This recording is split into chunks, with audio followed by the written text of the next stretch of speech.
right, so what's the distance and intensity you should do for boxing road work? And, he's basically saying long, slow distance running, which I'm pretty sure he's a boxer.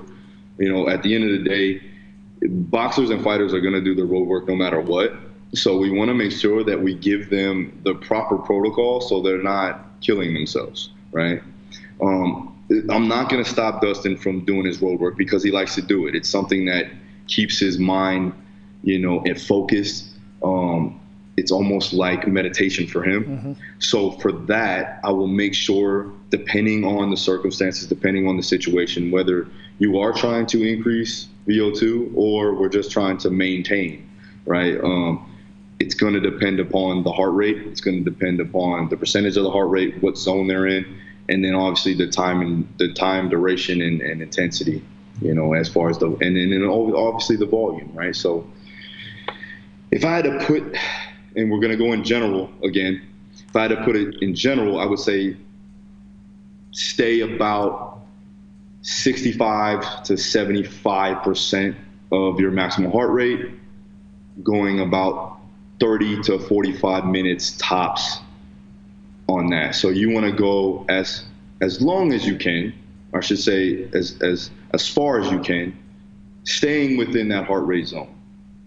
If you can go further in that heart rate zone, well, then I know you're in shape.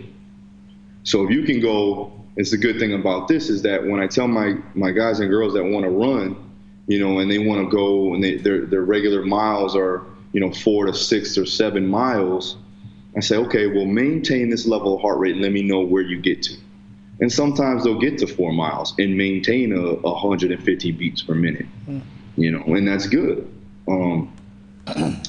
Sometimes, they'll see that they were dipping into anaerobic trying to get the miles in.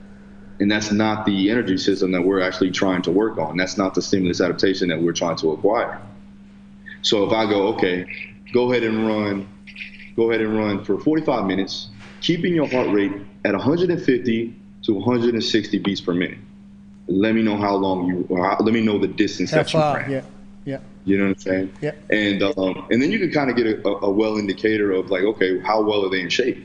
Because if they can sustain that aerobic capacity or that aerobic zone, then they're going to be very good, going into the fight. Can I ask you, Phil, are you familiar with Dr. Phil Maffetone's system, the 180 method? Yeah, I am. 180 minus the age. That's right. Yeah. And that's, I kind of use that as well, depending on if I really, really don't know their maximal heart rate, and I don't,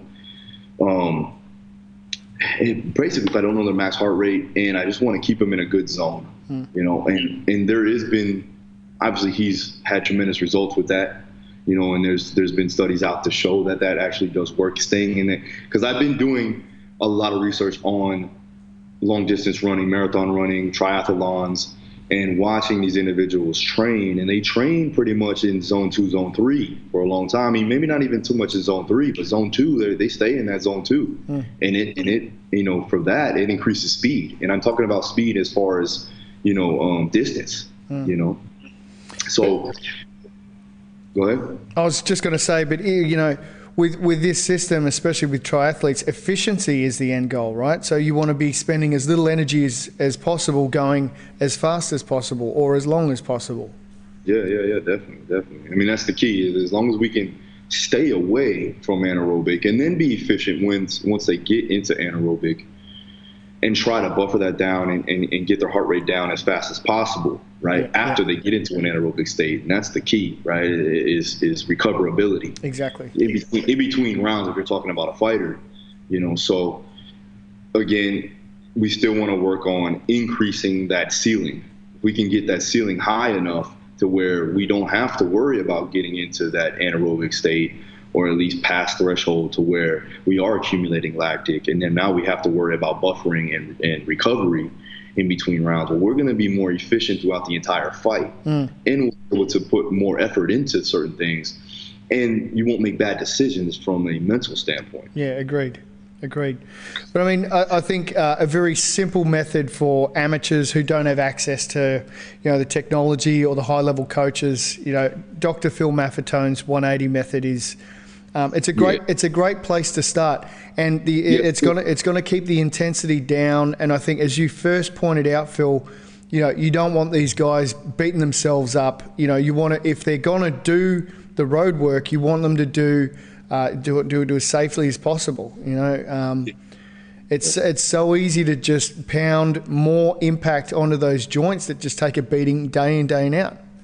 Yeah. And I usually tell the guys to go to a soft rubber track or even try to run in the grass even, at that particular time. I don't like obviously running in sand because then it turns into more strength endurance work in general. And then you end up getting into anaerobic anyways because the intensity is obviously heightened because of the soft sand, right?